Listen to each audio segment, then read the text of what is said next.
அனைவருக்கும் வணக்கம். இப்பெல்லாம் மீனா நல்லா செம்மத்தியாக கொடுத்து கலட்டுறாங்க அப்படின்னு நினச்சிங்கன்னா மீனாவுக்கு ஒரு போட்டுருங்க. இப்போ 5 லட்ச ரூபா எப்படி ரெடி பண்ணுறது அப்படின்னு முத்து, மீனா, அண்ணாமலை 3 பேரும் பேசுகிறாங்க. ஏன்னா விஜயா தான் கலட்டு ஓடிடுவாங்களே, சொந்த பிள்ளைக்கே பண்ண மாட்டாங்க, அதுவும் அவனோட ஃப்ரெண்டுக்கு பண்ணவா போகிறாங்க. என்னப்பா பண்ணலாம் அப்படிங்கல அண்ணாமலை என்ன பண்ணாரு, நான் வேணா ஏதாவது கொஞ்சம் ஏற்பாடு பண்ணட்டுமா? அப்பா வேணாப்பா, ஏண்டா விஜயா திட்டுறாளேன்னு நீ நினைக்கிறியா? அப்பாப்பா அப்படிலாம் இல்லைப்பா, அவங்க பேசுகிறதா நான் எடுக்கவே இல்லைப்பா அப்படிங்கிறாங்க. மீனா உடனே ஆமாம்மாம்மா, நான் சொல்கிறேன், அத்தை பேச்செல்லாம் பேசிக்கிட்டு நம்ம எதுவும் நினச்சிக்க வேணாம், அவங்க சும்மாவே ஆடுவாங்க, எதுக்கு உங்கள் பணமெல்லாம் வேணாம், நாங்கள் எப்படியோ நாங்கள் கொடுத்த வாக்கை காப்பாற்றணும், செல்வத்துக்காக நாங்கள் நிற்காம வேறு யார் நிற்கிறது அப்படின்னு முத்துவும் மீனாவும் அடித்து சொல்கிறாங்க. பரவாயில்லடா, நட்புக்காக நீ இவ்வளோ ஸ்ட்ராங்காக நிற்கிற பாரு, உண்மையிலே அந்த நட்பு உனக்கு கை கொடுக்குண்டா அப்படிங்கிறாங்க. விடுப்பா, பார்த்துக்கலாம்ப்பா, நம்ம போகையில் என்னத்தப்பா கொண்டு போக போகிறோம் அப்படின்னு சொல்லிட்டு கிளம்புறாங்க முத்து.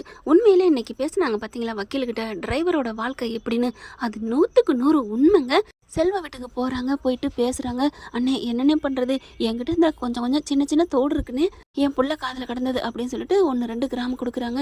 இதெல்லாம் விற்றா ஒரு 50,000 கிடைக்கும், வேறு என்ன பண்ணுறது, பார்க்கலாம்டா பார்க்கலாம், இன்னும் 1 மாதம் இருக்குல்ல, 1 மாதம் தான் இருக்குது அப்படிங்கிறாங்க. சரி பார்க்கலாம் அப்படின்னு சொல்லிட்டு, மீனா நம்ம உண்டியலில் சேர்த்து வச்சோம்ல அது எவ்வளோ இருக்கும், அது எப்படியும் ஒரு 2.5 லட்சம் 3 லட்சம் இருக்கும் அப்படிங்கிறாங்க. உடனே முத்து அப்படிங்கிறாரு செல்வம். ஏன் என்ன செல்வம் என்னாச்சு? டே அதை நீ எப்படி கஷ்டப்பட்டு குருவி சேர்க்குற மாதிரி சேர்க்குறீன்னு எனக்கு நல்லா தெரியும்டா. டே அதனால என்ன, மாடியில் படுக்காட்டி என்ன, கீழே படுத்தா தூக்கம் வராதா என்ன, எதில் படுக்கிறோங்கிறது நிம்மதி இல்லைடா, எப்படி நிம்மதியோடு படுக்கிறோம் அதுதான் பேச்சு. நீ நிம்மதியோடு இருக்கணும் செல்வம், நீ நிம்மதி இல்லாமல் ஜெயிலுக்கு போய் இங்கே தங்கச்சி பிள்ளைங்க எல்லாம் கஷ்டப்படுறத பார்த்துட்டு நான் மாடி ரூமில் குழுன்னு படுத்தா மட்டும் எனக்கு தூக்கம் வந்துடும் நினைக்கிறியா? இந்த முத்துவை பற்றி நீ அவ்வளோதான் புரிஞ்சுக்கிட்டியா அப்படின்னு முத்து சொல்ல, செல்வம் உடனே துடிக்கிறாரு. முத்து உன்னை பற்றி எனக்கு நல்லா தெரியும் முத்து. அண்ணே அப்படிங்கிறாங்க. கூட பிறந்த அண்ணன் கூட இப்படிலாம் செய்ய மாட்டாங்க அண்ணே, விடுமா கண்ணை முடுனா ஒன்றுமே இல்லைம்மா, ஒன்றும் இல்லை, இந்த பார்லர் பண்ணுச்சே என்னைய, அன்னைக்கு கார் பிரேக்கெல்லாம் பிடுங்கி விட்டு என் உயிர் போயிருந்துச்சுன்னு வைவேன், நான் என்னத்தம்மா இப்படிலாம் நின்று பேசிக்கிட்டே இருந்திருப்பேன். ஏதோ ஒரு நாங்கள் பண்ண புண்ணியம், நாங்கள் உயிரோடு இருக்கிறோம், அதனால் விடு, உனக்கு கொடுக்குறதுக்கு ஆண்டவன் எனக்கு கொடுத்துருக்கான். மீனா அதை எவ்வளோ இருக்குன்னு எண்ணி பார்த்துக்கோ, இந்த நகையை விற்றுட்டு எவ்வளோ இருக்குன்னு பாரு அப்படிங்கிறாங்க. மீதி காசுக்கு ஏதாவது பண்ணுவோம், ஃபைனான்ஸ்கிட்ட கேட்போமா அப்படிங்கிறாங்க. பார்க்கலாம் ஏதாவது பண்ணுவோம் அப்படிங்கிறாங்களா. அதுக்கப்புறம் ரெடியாகி ஃபைனான்ஸ்கிட்டையும் போகிறாங்க. அவங்களால முடிஞ்ச அளவுக்கு ஒரு 20,000 கொடுக்குறாங்க. இந்த பக்கத்து இப்படி அலைஞ்சிட்டு இருக்காங்க. சீதா ஃபோன் பண்ணிவிட்டு, அக்கா என்னக்கா பண்ண அவங்களுக்கு காசுக்கு அப்படிங்கல, ஒன்றும் கவலைப்படாத நாங்கள் ஏற்பாடு பண்ணிகிட்ருக்கோம் அப்படிங்கல. செல்வம் பார்க்குறாங்க. பரவாயில்லம்மா, உன் தங்கச்சி எவ்வளோ நல்ல பிள்ளையா இருக்குது, ஒன்றை மாதிரியே அப்படிங்கிறாங்க. என் தங்கச்சி ரொம்ப நல்லவ, அதுக்கு தான் இப்படி கிடச்சிருக்கு. மாப்பிள்ளை தங்கச்சியை பொறுத்த வரைக்கும் நல்லவர் தான், என்னை தான் பிடிக்கல அப்படின்னு முத்து சொல்கிறாரு. அடுத்து என்ன பண்ணுறாங்க, சீதா வந்து வெயிட் பண்ணிகிட்டே இருக்காங்க. அருணும் வந்துடுறாரு. அவங்களுக்கு ஆஃபீஸ்லேருந்து கால் வருதுங்க, இன்சூரன்ஸ் ஆஃபீஸ்லேருந்து போயிட்டு வர்றாங்க. பார்த்தா 20 லட்ச ரூபாய்க்கு இன்சூரன்ஸ் போட்டு வச்சுருக்காங்க, பணமும் வந்துடுதுங்க. பார்த்தா செம்ம சந்தோஷப்படுறாருங்க. 20 லட்ச ரூபா எங்கள் அம்மா இறந்தும் கொடுத்துட்டு போயிருக்காங்களே அப்படின்ட்டு. ஏங்க நான் ஒன்று சொல்லட்டா, என்ன அவங்களுக்காக 5 லட்சம் கொடுக்கலான்னு நினைக்கிறியா? அப்போல்லாம் இல்லைங்க, 5 லட்சம் கொடுத்தா அது நம்மக்கிட்ட தானே வரப்போகுது, அப்புறம் என்ன பண்ண போகிற, இவ்வளோ காசு இருக்குது, 15 லட்சம் தான் வந்துச்சுன்னு நினச்சிட்டு 5 லட்சம் அவங்க கொடுத்தா நினச்சிக்கோங்களேன், விட்டுருங்களேன், பாவங்க, அவங்க சொல்லி எவ்வளோ அழுதாங்க, அந்த அம்மா கண்ணீரை பாருங்களேன், வேணுக்குன்னா நம்ம அத்தையை எடுத்தாங்க, ஏங்க அப்படிங்க. ஏய் வாய மூடு, என்ன நினச்சிட்டு இருக்க, நீ அவங்க போய் பக்கம் பேசுறியா இல்லை என் பக்கம் பேசுறியா அப்படின்னு கத்த. அப்படிலாம் ஒன்றும் இல்லைங்க, ப்ளீஸுங்க, இங்கே பாரு சீதா, அடிச்சுப்பிடும், எனக்கு கோவம் வந்துச்சுன்னு வைவேன் அப்படின்னு செம்ம காண்டாகிறாங்க. அதுக்கப்புறம் சீதா அப்படியே அடங்கிடுறாங்க. எங்கள் அம்மா எனக்கு 20 லட்ச ரூபா கொடுத்துருக்கு, 20 லட்ச ரூபா கொடுத்துருக்குன்னு அவ்வளோ சந்தோஷமாக போய் எடுத்துகிட்டு வந்துருமா, வேணாம் பேங்கில் இருக்கட்டும் அப்படின்னு சொல்லிட்டு, இருந்துச்சுன்னா இங்கே வந்து எடுத்து வச்சா நீ எடுத்து கொடுத்துருவ அப்படின்ட்டு போகிறான். அப்படிலாம் உங்கள் பேச்சை மீறி நான் பண்ண மாட்டேங்க, உடனே நான் நம்பவே இல்லடி அப்படின்ட்டு போக, அப்புறம் தாங்க கோவம் வருது சீதாவுக்கு. அட பாவி மனுஷா, என்னை நீ நம்பியிருந்தா கூட நான் பாவம்னு பார்த்துருப்பேன், என்னை நம்பலை, ஈருடா ஈரு, பணமாக கொடுத்தா தானே உனக்கு தெரியும், ஈரு அப்படின்னு சொல்லிட்டு வேகமாக போகிறாங்க. பீரோவில் திறக்கிறாங்க. பார்த்தா அத்தைங்க விட்டுனாங்க, நல்லா அது ஒரு 20 பவுனுக்கு மேலே இருக்குங்க, இதை எடுத்தால் உனக்கு என்னடா தெரியும் அப்படின்ட்டு ஒரு 5 பவுனை எடுக்கிறாங்க. இது இன்னைய ரேட்டுக்கு 5 லட்சம் போகும், நான் கொடுக்குறேன், ஒரு ஏழப்பட்ட குடும்பத்துக்கு கண்ணீரை துடைக்கிறதோட வேறு என்னடா இருக்குது, அத்தை என்னை மன்னிச்சிருங்க அத்தை அப்படின்னு மனசுக்குள்ளே வேண்டிட்டு எடுக்கிறாங்க. கண்டிப்பாக நீங்கள் தப்பு சொல்ல மாட்டீங்க அத்தை, ஏன்னா ஒரு ஏழை குடும்பத்தை வாழ வச்சா நீங்கள் நல்லது தான் நினைப்பீங்க, உங்களை மாதிரி இல்லை அத்தை, உங்கள் புள்ள வர ரொம்ப பண்ணுறாரு அப்படின்னு சொல்லிட்டு 5 பவுனை எடுத்துடுறாங்க. அதுக்கப்புறம் முத்து மீனாவையும் வர சொல்கிறாங்க ஒரு இடத்துக்கு. அந்த இடத்துக்கு போயிடுறாங்க. செல்வம் பொண்டாட்டியும் வர சொல்லிடுறாங்க. போயிட்டு என்ன பண்ணுறாங்க, எங்கே வர சொல்கிறாங்க, கோயிலுக்கு தான் போகிறாங்க. இவங்க போகிறதையும் பார்த்துடுறாரு. எங்கே போகிறாங்க இவங்க அப்படின்னு ஃபாலோ பண்ணிகிட்டே போகிறாருங்க. எல்லோரும் போனதுக்கப்புறம் என்ன சீதா எதுக்கு வர சொன்னேன் அப்படிங்கல, நீங்கள் பணத்துக்கு ரெடி பண்ணிட்டீங்களா? இல்லைம்மா கொஞ்சம் ரெடி பண்ணிட்டு இருக்கோம் அப்படிங்கிறாங்க. நீங்கள் கவலைப்படாதீங்க, என் மாமியார் நகை எடுத்துகிட்டு வந்திருக்கேன் இந்தாங்க அப்படின்னு கொடுக்க, என்னது நகையா, என்னம்மா நீ என்ன நினச்சிட்டு இருக்க, சும்மாவே உன் புருஷன் ஆடுறான் வேணாம் அப்படிங்கிறாங்க. இல்லை நான் ஏன் நகையை கொடுத்துருவேன், நான் எங்கேயாவது அம்மா வீட்டுக்கோ எங்கேயாவது ஃபங்க்ஷனுக்கு போனாலும் இந்த நகை எங்கே போடுன்னு சொல்லுவார், அப்புறம் காணும்னு சொன்னால் ஏதாவது சொல்லுவார், அதனால தான் இந்த நகையை அம்மாவோட நகையை எடுக்க மாட்டார்ல அதனால தான் அப்படின்னு சொல்ல, அட ஏமா நீ வேணாம்மா அப்படிங்கிறாங்க. அதுக்கப்புறம் செல்வம் பண்ணிட்டு, அண்ணே அவசரத்துக்கு நம்ம கடை வாங்குற வரைக்கும் குழுவில் கேட்டிருக்கேன், அது வந்தோன்னு திருப்பி கொடுத்துருவோன்னே அடகு வைப்போமே அப்படின்னு சொல்ல, ஆமாம் இந்தாங்க வாங்கிக்கங்கன்னு சீதா கொடுக்க, முத்து மீனா வேணவே வேணாம் அப்படின்னு அடித்து சொல்கிறாங்க. ஆனாலும் சீதா அந்த நகையை கையில் கொடுக்க போகிறாங்க, வேணான்னு தாங்க சொல்லிட்டு இருக்காங்க. அப்படியே அருண் வந்து தட்டி விட்டுறாருங்க, பட்டாருன்னு அப்படியே தூக்கி போகுது அந்த நகை. அப்படியே கேட்சப் பண்ணுறேன். அருண் என்னடி நினச்சிட்டு இருக்க, இல்லை என்ன நினச்சிட்டு இருக்க, இல்லைங்க அது வந்து ஏண்டா உனக்குலாம் வெக்கமல்ல, பெரிய யோக்கிய மாதிரி பேசிட்ட, என்கிட்ட முன்னாடி ஆம்பளைகிட்ட பேசிட்டு இப்படி பொட்ட மாதிரி பொம்பளைகிட்ட நகை வாங்குறியா அப்படிங்கிற கோவம் வந்துடுது. அருண் சட்டையை பிடிக்கிறாரு. முத்து என்னங்க இப்படிலாம் பேசுறீங்க அப்படின்னு மீனாவும் கத்துறாங்க.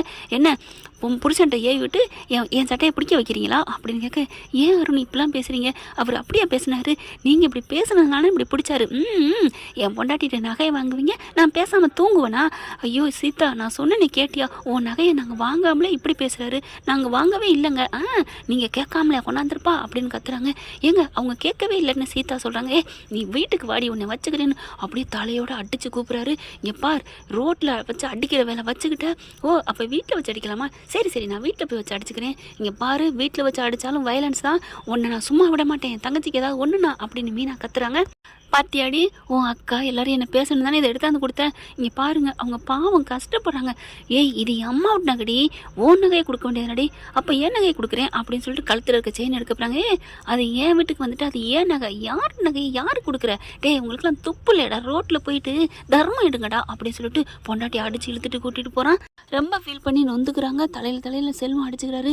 செல்வம் விடு, இந்த மாதிரி நீ எதுவும் பண்ணாத அப்படிங்கிறாங்க. நீ விட்டுறா நான் இருக்கேன்டா, இந்த முத்து இருக்கேன் நீ ஏன் கவலைப்படுற அப்படின்னு சொல்லிட்டு மீன் என்ன பண்ணுறாங்க, ஒவ்வொரு இடத்துல பூ போடுற இடத்துலலாம் கொஞ்சமாக வாங்குறாங்க. கரெக்டாக 4,70,000 வாங்கிடுறாங்க.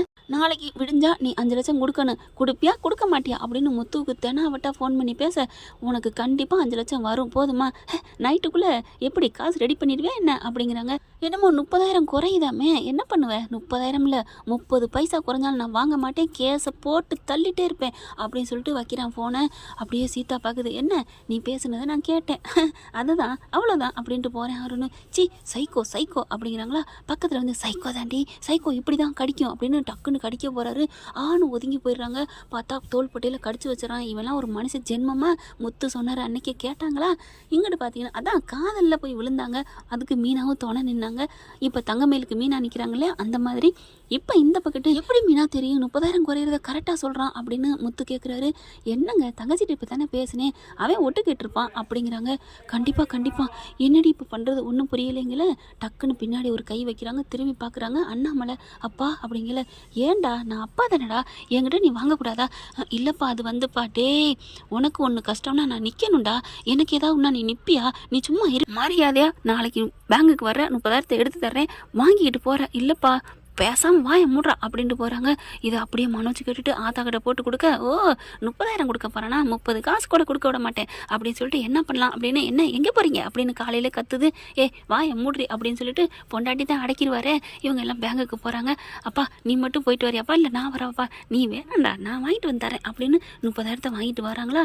கரெக்டாக விஜய் என்ன பண்ணுது, இந்த பணத்தை சும்மா விடக்கூடாதுன்னு சொல்லிட்டு எப்படியாவது பறிக்கணுமே மனோஜ்கிட்ட சொல்லுதுட்டே, இந்த பணத்தை எப்படியாவது வாங்கிடணும்டா, எப்படி அந்த பணத்தை எடுக்கிறது, வெளியில் வாங்கிட்டு வருவார்ல கொள்ளை அடிச்சிருடா, எப்படி தெரிஞ்சு போயிருமே, நீ எப்படியாவது பேசியாவது சமாளித்து வாங்கிடுவான் அப்படின்னு 2 பேரும் போகிறாங்க. ஆத்தாலும் மையனை அண்ணாமலை பணத்தை எடுத்துகிட்டு வெளில வராருங்க. ஏங்க என்னங்க இங்கே வந்திருக்கீங்க, இங்கேயா, நான் என்ன சொல்லுவேன்னு எனக்கே தெரியாது போடி அப்படிங்கிறாரு. இல்லைங்க சும்மா தான் கேட்டேன், நாங்கள் ஆஸ்பத்திரிக்கு வந்தோம், என்ன பண்ணுது எனக்கு முடியலை அதுக்கு தான் வந்தேன் அப்படிங்கிறாங்க. ஏதாவது ஒரு 150 பணம் கொடுங்க ஆஸ்பத்திரிக்கு அப்படின்னு சொல்லல. ஐயோ என் தலையெழுத்து அப்படின்னு ஜிப்பை ஓப்பன் பண்ணி ஒரு 1000 ரூபா கொடுக்குறாரு. கரெக்டாக கொடுத்தகையில் நக்குலக்குன்னு இருமுது விஜயா. என்ன பண்ணுற, எனக்கு முடியலைங்க, இருமலாக வருதுங்க அப்படிங்கல. கொஞ்சோண்டு தைலத்தை எடுங்களேன் அப்படிங்கல. பேக் அப்படி வச்சுட்டு தைலத்தை எடுத்து இந்தா தடவிக்க அப்படிங்கிறாங்க. அண்ணாமலை என்ன பண்ணுறாரு, இங்கிட்டு திருமண கையோட மனோஜ் டக்குன்னு பணத்தை எடுக்க போகிறாரு. இவர் என்ன பண்ணாரு, படக்குன்னு கையை பிடிக்கிறாரு மனோஜ் கையை. என்னடா அது ஒன்றும் இல்லைப்பா, ஆத்தாளு மயில நாடகம் போட்டு வந்திருப்பேன்னு எனக்கு தெரியும்டா. இந்த பணத்தை அபேஸ் பண்ணத்தானே நீங்களே இப்படி ஐடியா போட்டா நான் எப்படி அப்படின்னு அந்த பணத்தை எடுத்துடுறாரு. பணத்தை வாங்கிக்கிட்டு போறீங்களா என்னன்னு 2 பேரையும் 4 சாத்தி அனுப்புறாங்க. அதுக்கப்புறம் முத்து வர சொல்லி அந்த 30,000 கொடுத்துட்றாரு. கரெக்டாக பேசின மாதிரி 5 லட்சத்தை கொடுத்துட்றாங்க. கேஸையும் வாபஸ் வாங்கிறாங்க. இனிமேல் இந்த பேச்சை இதோட விட்டுருங்க அப்படிங்கிறாங்க. ஒழுங்கு மரியாதை இருந்துக்க சொல்லு அப்படின்னு சொல்லிட்டு சீதாவை அருண் என்ன பண்ணுறான், அப்படியே வம்படியா வாடி அங்கே என்ன பார்க்குற அப்படின்னு இழுத்துக்கிட்டு போகிறாங்க. இங்கே முத்து, மீனா, செல்வம் அவங்க பொண்டாட்டி எல்லாரும் பார்க்குறாங்க. என்னப்பா இவனுக்கு போய் உன் தங்கச்சியை கட்டி கொடுத்துருக்க, சரியான சைக்கோவாக இருக்கான் அப்படின்னு அங்கே வக்கீல் சொல்லிக்கிறாங்க. அடுத்து பார்க்குறாங்க. அண்ணே அப்படின்னு காலில் விழுந்து நன்றி சொல்கிறாங்க. அம்மா விடுமா, இதில் என்னம்மா இருக்குது, இதெல்லாம் விடு அண்ணே. இந்த கடனை எப்படி அடைப்பேன்? என்னது கடனா? இது உன் கடன் நினச்சியா அப்படிங்கிற. அண்ணே நான் அந்த காசு கடனை சொல்லணே, இப்படி நீங்கள் எனக்கு பண்ணியிருக்கீங்களே, இந்த நன்றி கடன். அம்மா நம்ம நட்போட கடைசி வரை இருந்தாலே போதுமா, நீ விடுமா அப்படின்னு கண்ணி தண்ணி தொடச்சி விடுறாங்க. நல்ல காரியம் பண்ணிட்டு வந்தேன்னு அண்ணாமலை என்ன பண்ணுறாங்க, முத்துவுக்கும் மீனாவுக்கும் ஆரத்தி எடுக்கிறாங்க. என்ன பண்ணிட்டு வந்தாங்க, காசை கொட்டிட்டு வந்திருக்காங்க. இதுக்கு போய் நல்ல காரியமா என்ன நினச்சிட்டு இருக்க? நம்ம சம்பாதிக்கிறது பெருசு இல்லை விஜயா, அதை ஒரு இக்கட்டான சூழ்நிலையில் நல்ல விஷயத்துக்காக கொடுக்குறோம் பாரு, அதுதான் பெரிய பெரிய கோடி சந்தோஷம் தெரியுமா? ஆமாம் அதான் நம்ம தெருக்கோடியில் நிற்கிறோம் அப்படின்ட்டு போது, நீ தெருக்கோடியில் நிற்க தாண்டி வைக்க போகிற அப்படின்னு மீனா நினைக்கிறாங்க. இந்த வீடியோ உங்களுக்கு பிடிச்சிருந்தா தயவு செய்து லைக் பண்ணுங்க. இன்னும் அப்டேட்ஸ்க்காக சேனலை சப்ஸ்கிரைப் பண்ண மறக்காதீங்க. நம்ம கிட்ட இருக்க எல்லா சேனல்ஸோட லேட்டஸ்ட் வீடியோ அப்டேட்ஸ்க்காக மேல ரைட் சைடுல காட்டுற லிங்கை கிளிக் பண்ணி வாட்ஸ்அப் குரூப்ல ஜாயின் பண்ணுங்க. உங்களிடம் விடைபெறுவது நான் உங்கள் மெஹர்.